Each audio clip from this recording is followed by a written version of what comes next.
Well, good morning. Still basking in the amazing reception and installation that I was blessed to receive on Saturday. So many graces that flow from that. But one of the things that it hit me so hard was just how many times I've come to daily mass and we've just been able to pray together and just lift each other up. I hated the fact that one of the worst things about COVID was doing mass and preaching to chairs. I'd love for you all to have that opportunity once. Just come up here and there's nobody there and go give a homily or try to connect with people and not have anybody in front of you. It's like shadow boxing, I guess, you know? And so it's just like without our community and without the ties that we have to hold each other up and sometimes it's hard and challenging each other, but it's so beautiful to realize that Jesus Christ works in connection with each other. And I think sometimes in the way in which we look at the spiritual life, it can seem a lot like it's just about me and Jesus. And there's no doubt that in the end, it is just about Jesus and I. But when Jesus tells you, "Come to me, all you who labor and are burdened, and I will give you rest. Take my yoke upon you and learn from me, for I am meek and humble of heart. You will find rest for yourselves." And then he says, just to like underline it, "My yoke is easy and my burden light." Just pick up today's saint and read that. Tell me what about her life was easy, light, meek, and restful. Nothing. Nothing about Saint Kateri fulfills any of those requirements. Or look at, I don't know, St. Francis of Assisi. He had a nice, easy life as a wealthy guy in Assisi, and all of a sudden he goes opposite way, and if you look at his life from the outside, there would be nothing about St. Francis that was restful, easy, or light in terms of burdening. So what's the rub? I don't know. Good luck, figure that out. Right? And I think the rub has to do with the fact that they all found Jesus, obviously through the Eucharist, through Scripture, and through prayer, but also through friendship with others.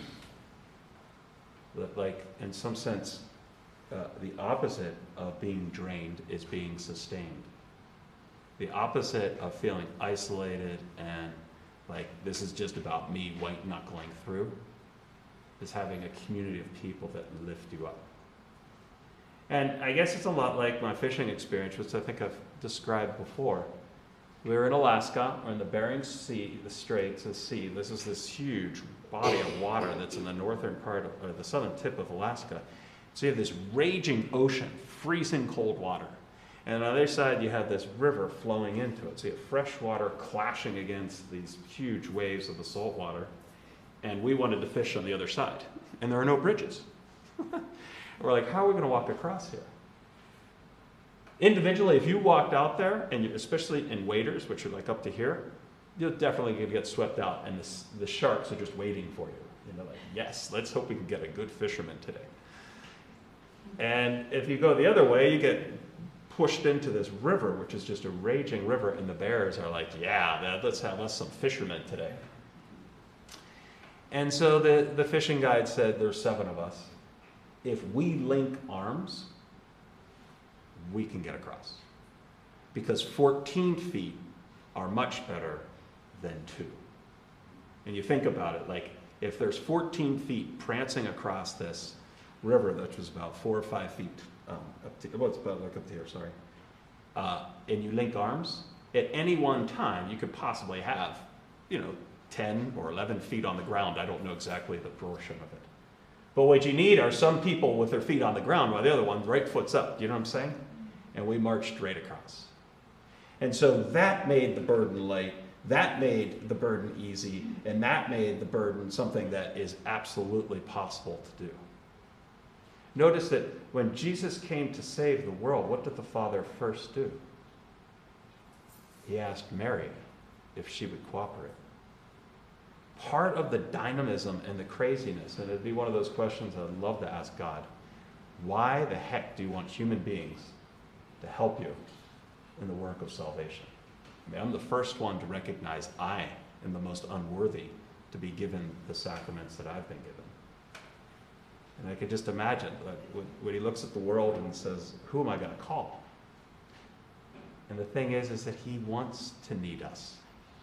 He wants to nurture and make our burdens light by locking arms with those around us.